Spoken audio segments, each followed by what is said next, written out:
Hi, welcome everybody. Thank you so much for attending this evening. We're here for the Hearth Introductory webinar. My name is Sarah and I am the Programmes Assistant for Embercombe. Yes, so tonight you're going to hear more about our programme called The Hearth. We're going to hear from Mac and Tugba, who are the course leaders, and we're also going to hear from Fiona and Joel, who have been past participants of The Hearth and will say more about their own personal experience of doing the programme. There's going to be a moment for questions, so if you have any questions, you can type them in the chat, or we will go on to gallery view and you can let me know that you'd like to ask a question yourself. First to say, for those of you who haven't visited Embercombe before, Embercombe is a 50-acre rewilding estate on the edge of Dartmoor, and we hold programmes for people to connect with themselves, with nature and with community. And we look forward to sharing this wonderful land with you. So firstly, we're going to go over to Tugba. If you could briefly introduce yourself and tell us one thing that you love about the Hearth. Thank you, Sarah. So my name is Tugba, and I can see some familiar faces and new faces. I just want to ask, how are you doing? How have you been? But I think there will be another time for that conversation. So I manage the programs and also facilitate some of those programs at Embercombe, like the Hearth and the Journey and the Twin Trail. I'm also a past participant on this course. When I did this program, it was called The Descent.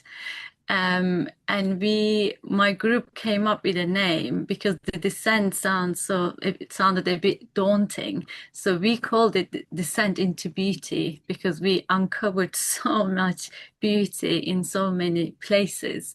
And that really stayed with me.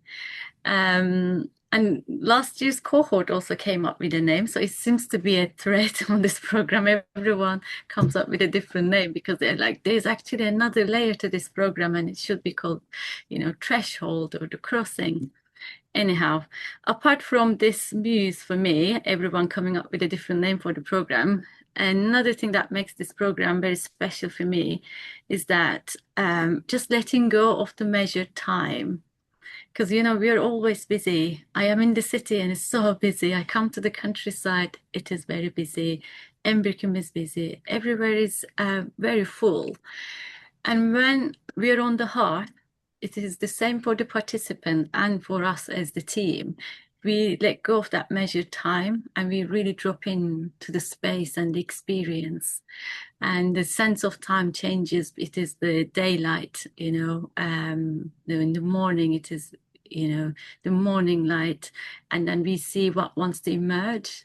And we really give space to, whatever long it takes for any activity, any, sharing. So that allows us to be in that very deep place, I would say, which allows that deep listening. So I'm really looking forward to having that very calm and slow time. Thank you so much, Tugba. And now, Mac, could you introduce yourself and tell us something that you love about the Hearth? Well, I'm still here.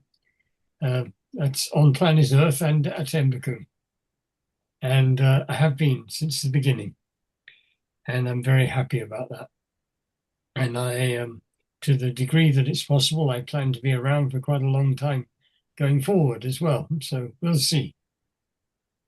I have now this lovely position where I don't have to be part of the management team.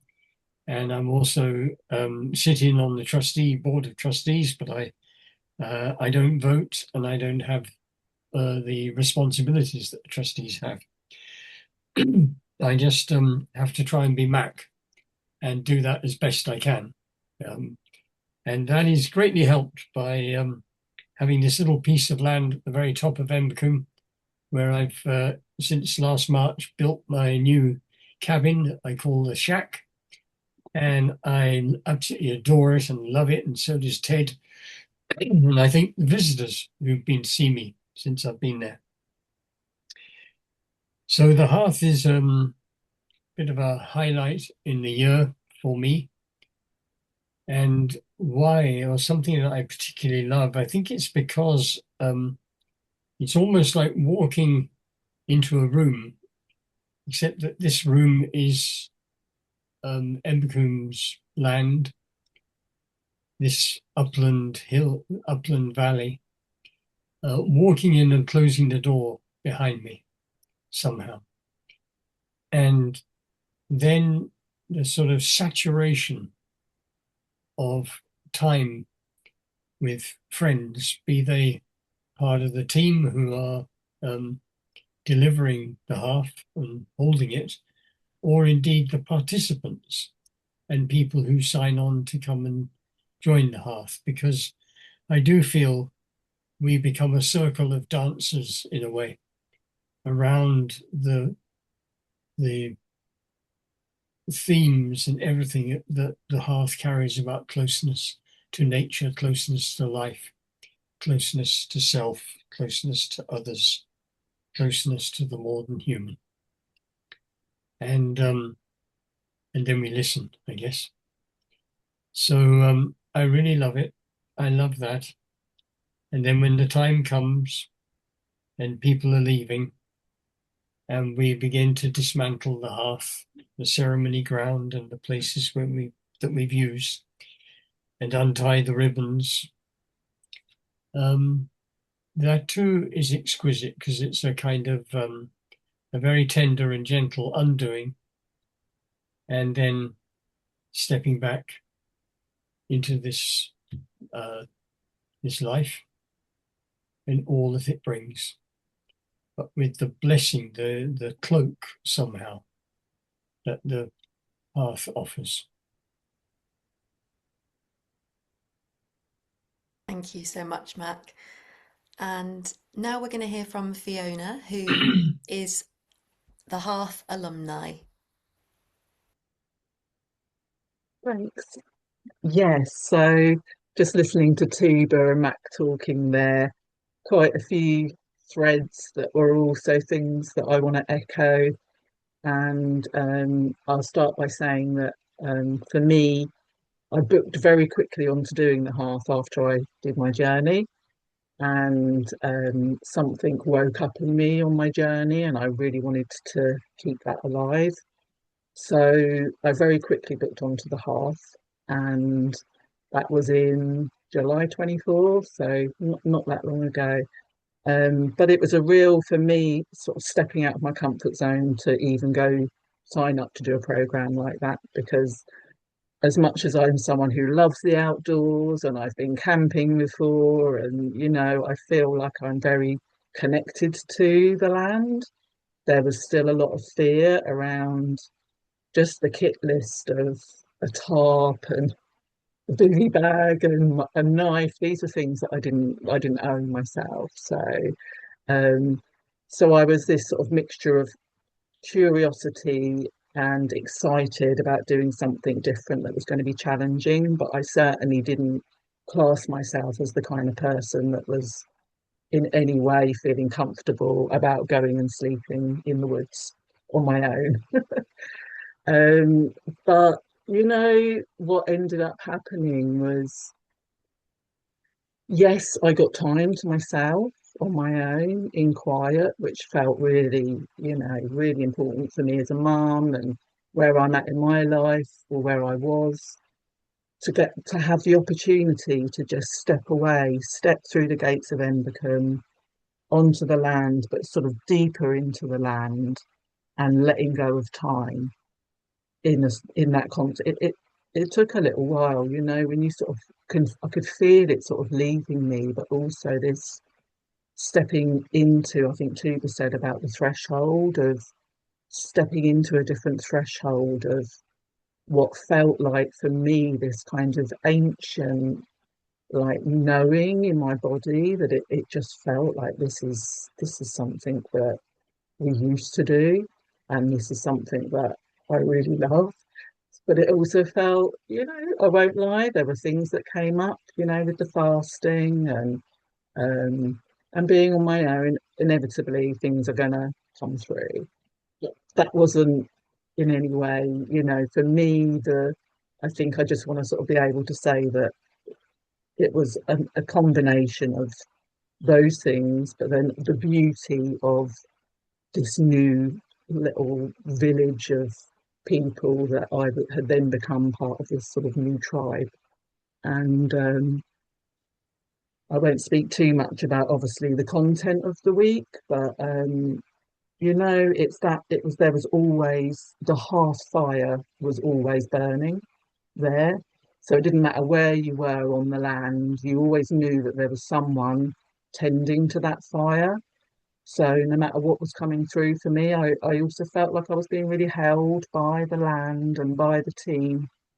Um, and so, yeah, it had quite a profound effect on my life and changed and has quite had quite a big impact on me. Um, and that was a kind of like a letting go of the fear of things. So, I really stepped into that place of fear and what that feels like to sort of confront that for me sleeping out. And for others that might seem like an amazing thing, but for me it was a little bit scary. But yeah, the rest of it is beautiful. Like Max said, you're then in this place where time just is just not it is a really, really beautifully held and beautifully constructed program. And I am even further connected to it now because I have offered to come back and help whenever they have me. So I've been able to be part of the team there and support them with the holding of the land and the holding of the prayer and the ceremony that, I've never experienced anything like it and I haven't since. So yeah, I think that being having that opportunity to be so immersed in the elements and it was July, but there was a lot of rain and there was sun and there was wind and all of the animals and the other there was the owls and the snails and the what else did I see? I saw a kingfisher while I was there. So it's just I feel Embercombe is like a beating heart that calling it called me in to help me with my healing journey. And I feel like the energy of that land with the people that come to Embercombe to do the work that we're all feeling called to step into.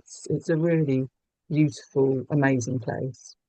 I feel like it's like when we're all there on the hearth, it's like I think there was a time I remember Max saying in one of your stories, Mac, when there was a time when there were loads of teepees on the land, and um, and it kind of feels like that there on the hearth for me, like when we're all out in our bivvies and out there on the land in our little yeah. Uh, it felt like I was part of a beautifully ancient tribal um,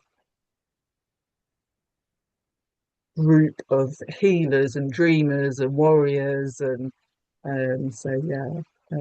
But yeah, I think that's pretty much everything that I want to say about my hearth journey and yeah, very close to my heart. Mm. Thanks so much, Fiona. It's really great to hear your words and hear about your experience. And I loved when you said about Embercombe being a beating heart that calls you in. That's a Mm. very beautiful explanation of the place. Now, Mac, could you tell us what the intention of the hearth is and when and why did you create it? Yeah. Um, so in earlier days, we we did imagine that people would probably come and do the hearth first, and sorry, the journey first, and then the question came up, and what then?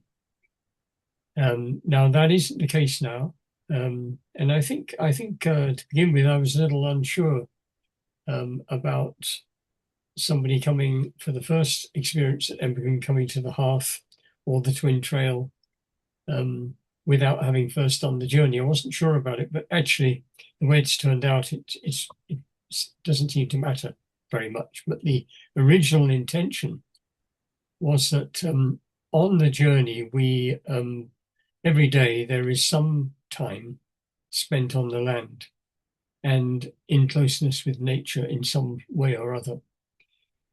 And, you know, in a week's experience on questions as big as those which are offered by all the programs which Embercombe lays out, a little bit of time every day on the land can only ever be a sort of just a glimpse, just a touch, as it were. It isn't more than that in the bigger scheme of things, even if it's felt very keenly and deeply. So the Hearth really is trying to say that little glimpse, that brief encounter, meaningful as hopefully it was. And for those who haven't done the journey or won't be coming on the journey first, then all of us have had these glimpses because we've walked through parks, we've noticed a tree, we've heard blackbirds singing, we have all this all the time. Nature is always trying to touch us, to whisper in our ear. So to take a week, which in again the greater scheme of things seems incredibly little in a way, but in our lives and in this society as we have it now, it's a big thing. To take a whole week and say night and day, I will be close with the trees, with the soil, with the animals, whether I see them or not, moving around me, because of course they are. The deer, the badgers, the foxes, the mice, the owls, the songbirds, they're all moving around the humans. To have that week of a profound, close encounter of deep listening, bringing our voices, bringing our dance, our movement, our bodies, bringing our feelings, our thoughts, sitting in silence, sitting with each other. That's why, really, I'm not sure whether this is a particularly good analogy, but let's imagine we're walking to a railway station and you catch a glimpse of somebody else's eye, you catch their eye. There is a moment, I'm thinking particularly, I just remember the other day I was thinking about it with all this rain. I was walking through London and I saw this woman on the other side of the road walking along, and she was about to come underneath one of those awnings of a shop, and she had an umbrella, and off this awning was a cataract of water. I mean, like 18 inches, couple of feet wide, several inches deep, heaving off this awning. Any normal person in a situation like that would take steps to avoid, and she went straight for it. She's just walking along with this umbrella, and she deliberately went right underneath this waterfall of water. And as she did so, her face exploded with joy and happiness and laughter. And from across the street, I shouted out or something, and we waved. She smiled and moved on. I would love to have actually, I just had a conversation with her. It's just so great. Anyway, that was a particularly good one, but just these moments. So let's now imagine that same person came to Embercombe, and then we have a week, not really me a week with that person, but that waterfall, a week with that woman, a week of being there with that umbrella, maybe even throwing it away and just letting the water cascade around them. A week in the joy and tears of water. Week with sunshine, week with wind, week with trees, week with the little fire. Yeah, so, it's kind of really special. I think that's what I have to say at this moment in time. Thank you so much, Mac. Yeah, beautiful image.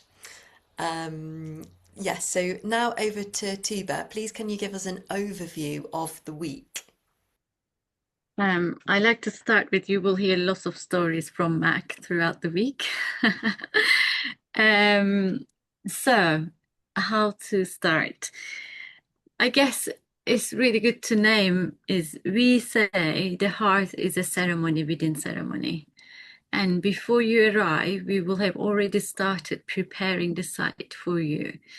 And because you won't have access to the facilities for those who know Embercombe, who've been to Embercombe before, we will be at the other side of the land where from the stone circle. The stone circle will be one of our spaces where we spent a lot of time.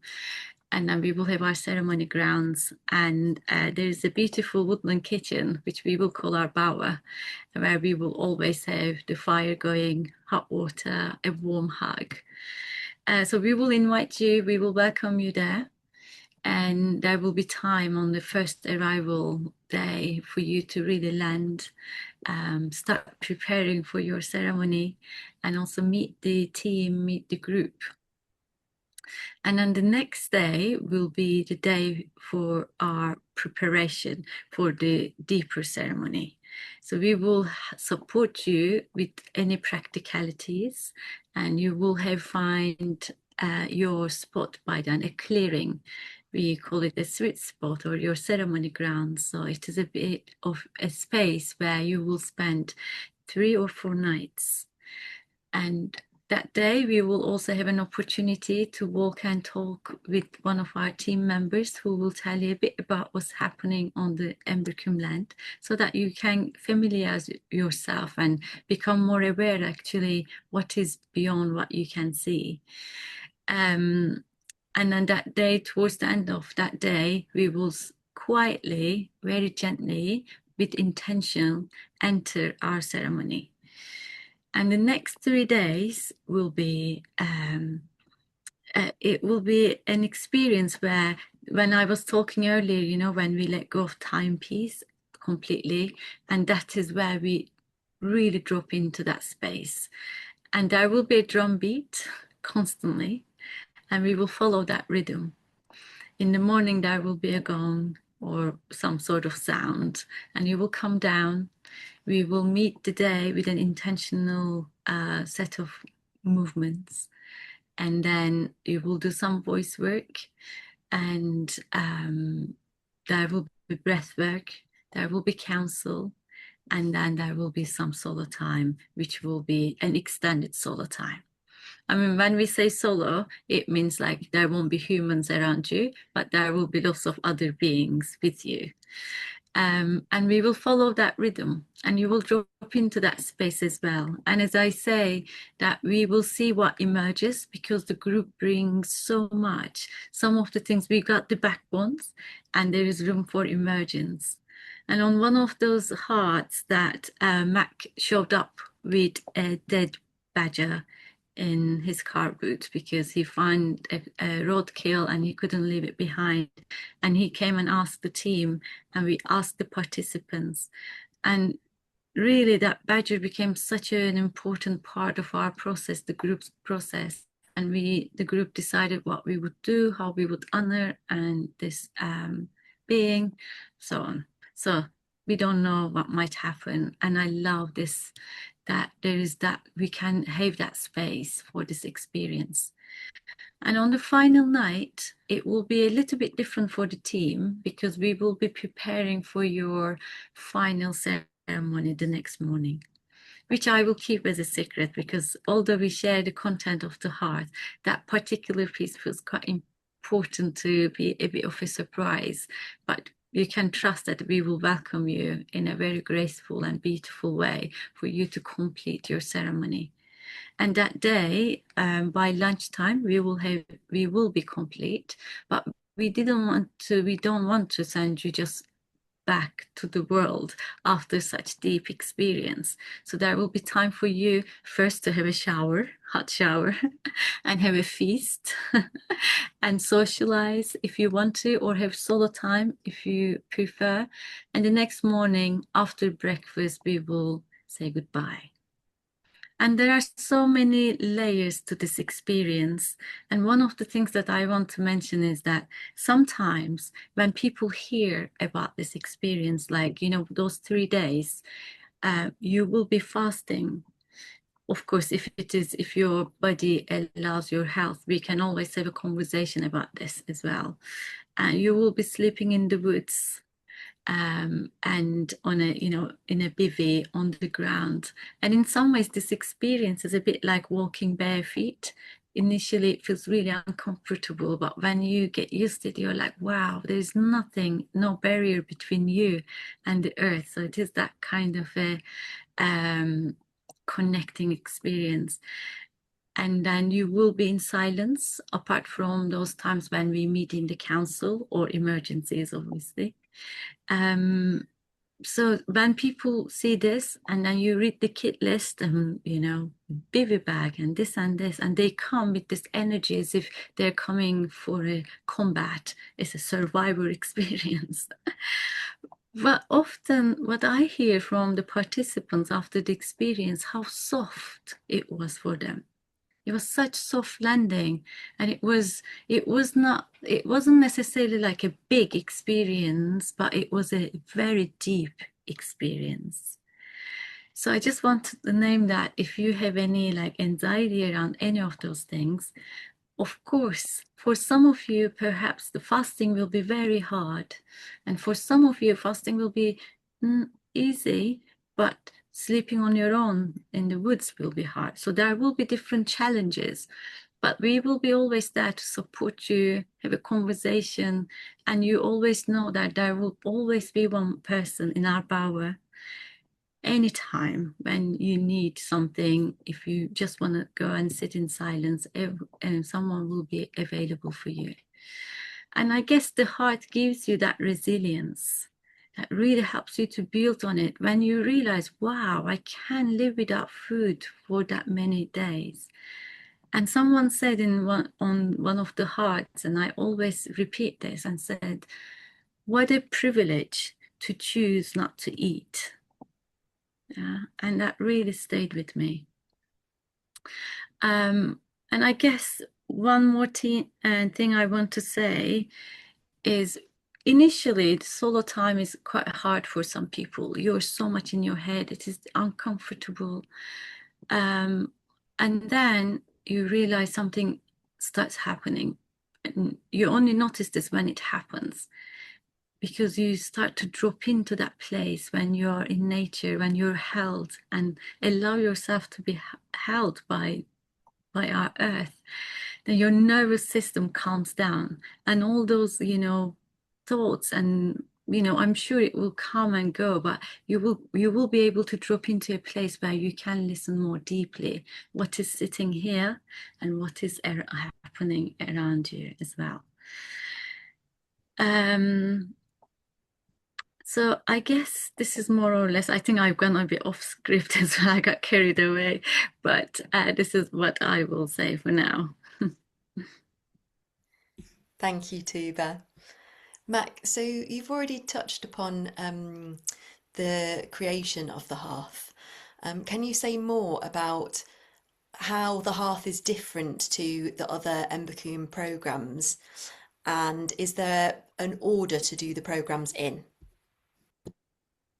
Yeah, no, so let's begin the other way around. So there is no order to begin the programs other than how you feel, really.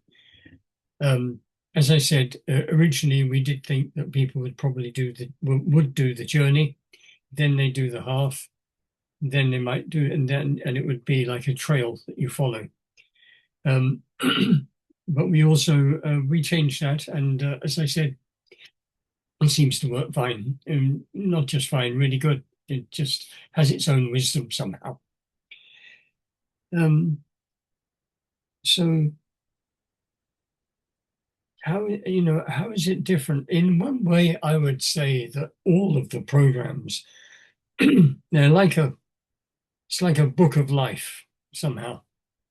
It's like a book that says, you do not need to believe, you do not need to somehow feel that you're going to join something and that you might one day leave. It's just life, and each of the programs approaches life from a different pathway somehow, in some way, or a pathway that gives emphasis to some things more than others.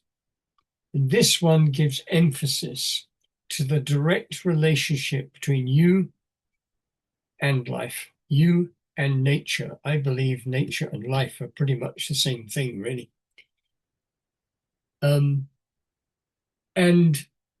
almost without our planning, even though you spend quite a lot of time alone, you keep coming back to community. You come back to the circle.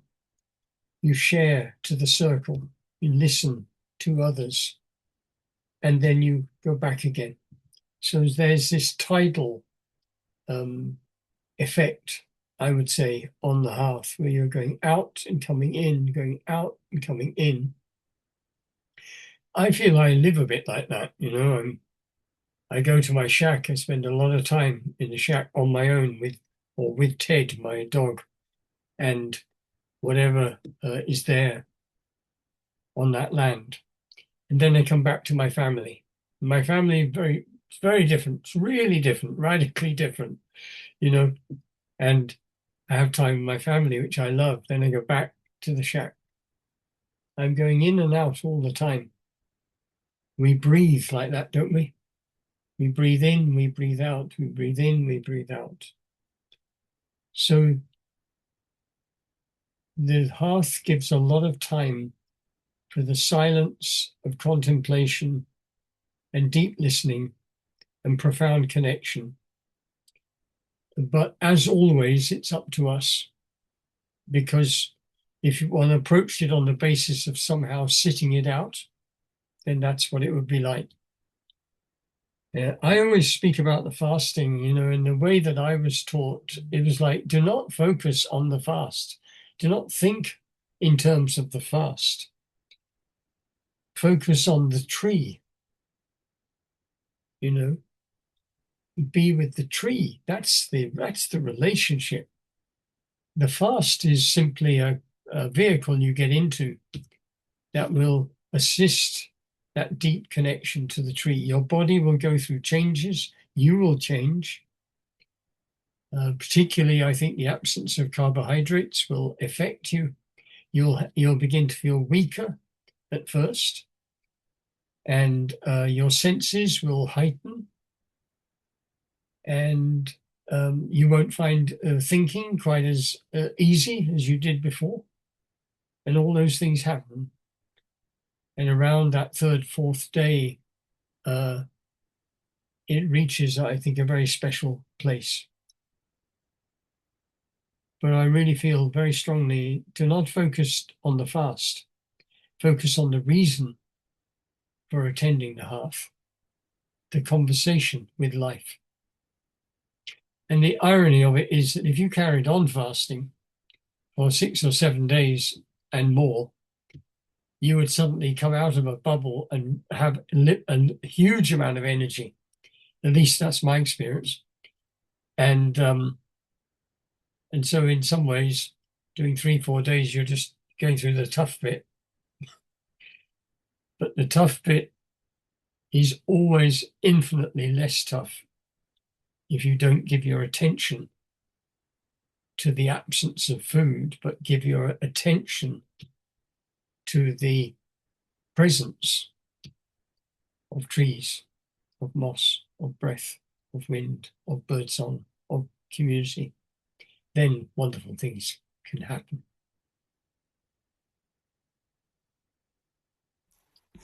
That's great. Thank you, Mac. Following on from that, we've heard about fasting and spending time out on the land. If people have a physical disability or if they don't feel so physically fit, can they still attend the programme, Tugba? Thanks, Sarah. We had multiple people in the past with visible or invisible disabilities, and they were able to attend. I would say you don't need to be at any physical fitness level, but it requires going in the woods and walking in the woods. And I would say everyone's case is quite special to them. So please do get in touch and we can set up a call either with myself or with Mac, and we can discuss and see how we can support you and if it is the right program for you. Thank you, Tugba. And now we're going to hear from Joel, who is a past participant of the Hearth. Hi. Hello. I'm Joel. I've just been asked to share my experience during the Hearth. So I attended the Hearth in 2025 September, quite soon after I'd attended the journey the previous July. So just straight after the journey. And I think for me, it felt right to do it straight after the journey because I felt there were sort of parts that just needed tying in. I think when I went into the Hearth, I was carrying questions about the future, still unable to sit with myself, sit with some difficult emotions. I was functioning okay, but probably not really at peace. And just what was described about the Hearth really resonated with me. That opportunity just to sit with nature at Embercombe. And I think from the journey, I'd already experienced the beauty of the place and the people. I think looking back, the Hearth, that whole experience was incredible because I received a lot. And as Mac mentioned, it wasn't in one particular way. There were so many ways that we engaged during that process where I was just able to receive. Embercombe attracts a lot of incredible minds. People have been on some absolutely crazy journeys and are happy to share from their experiences. And so for me, it was, on top of being able to share and feeling safe, being held, I was able to just receive a lot from these incredible people. Some of the things that Tugba mentioned about what happens during the Hearth, like the movements, the voice practices, all of that just kind of makes you think and connect with yourself in a way that you might not. So I'm a doctor and life's busy. I don't intentionally spend a lot of time doing some of these things, and that experience really helped me connect with myself in that way. The fasting was profound. I think it wasn't so much the stress of it or the deprivation. It was more the way it sort of got rid of some of the distractions, in my own mind, and it does sort of kind of quieten you on the inside as well, as you as you continue the fast. I think it was about 84 hours by the time we broke fast. So probably the longest I've done, which was really, really good, you know. We had a session on rewilding. Again, that was another experience where I felt like I received. It was about sort of my own life, where sometimes I felt like there were parts of me that was overworked, and it was just sort of letting things rest. And it wasn't really about adding something new. It was about restoring balance, which was, again, something that spoke to me. I think probably one of the best bits was the breath work. It was a lot more intense than the single session we had during the journey. We had several days where we did the breath work, and every single session was profound.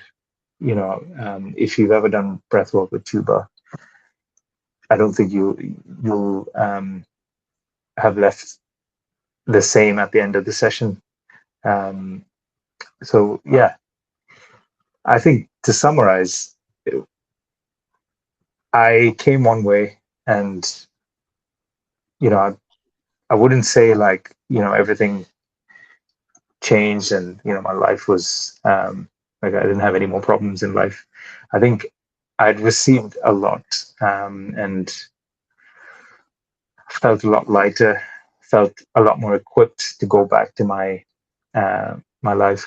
And yeah, I'm just grateful, absolutely grateful that I got to have that experience. Thanks so much, Joel. It's great to hear from you.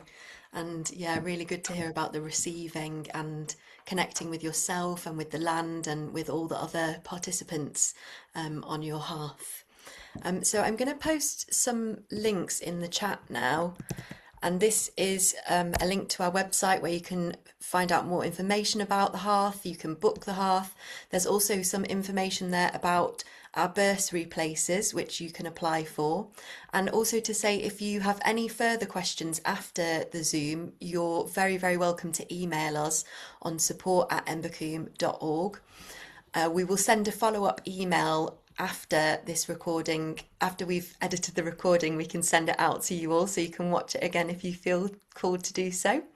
And if you have any questions yourself now, this is the time to ask. You can either write them in the chat or you can unmute yourself and ask the question yourself.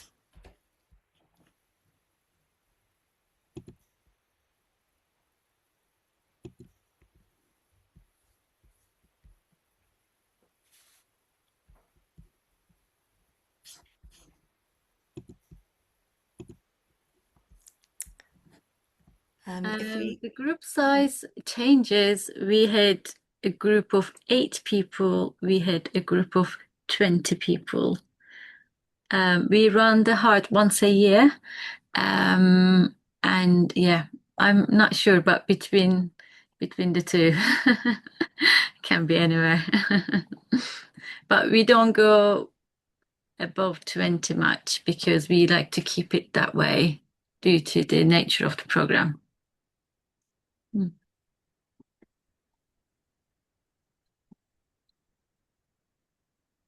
I also wanted to say one more thing before we finish, and if you have any questions, please put in the chat, as Sarah said, or or ask yourselves after this. One thing that I really wanted to mention is our amazing team. So on the journey, some of you know that we have the facilitation team and we have the back row, and the back row members always change, and some of them come back as well, but often there are different people on each journey. But what happened on the Hearth is our team, they and our back row, they are the same people because they absolutely love it, and they organize their plans according to the dates of the Hearth. And it is from those people who come from Snowdonia.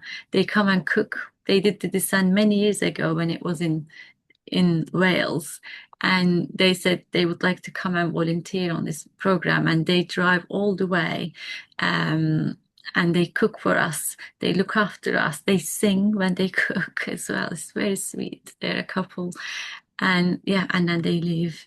And then we have lovely Fiona here. She's been coming back last few years. And we have another friend coming from Newcastle. They're all from different, really far places as well. And we absolutely love it. It's such a pleasure for us to gather every year together and hold the space. So I wanted to mention that. Thanks so much, Tugba. So we don't have any other questions, but as I said, if any more questions come up, please do feel free to send us an email. Big thanks to Mac and Tugba and Fiona and Joel, and thank you everyone for attending tonight. Thank you. Good night, Thank you. everybody. Bye bye. Thank you, guys. See you later. Yeah.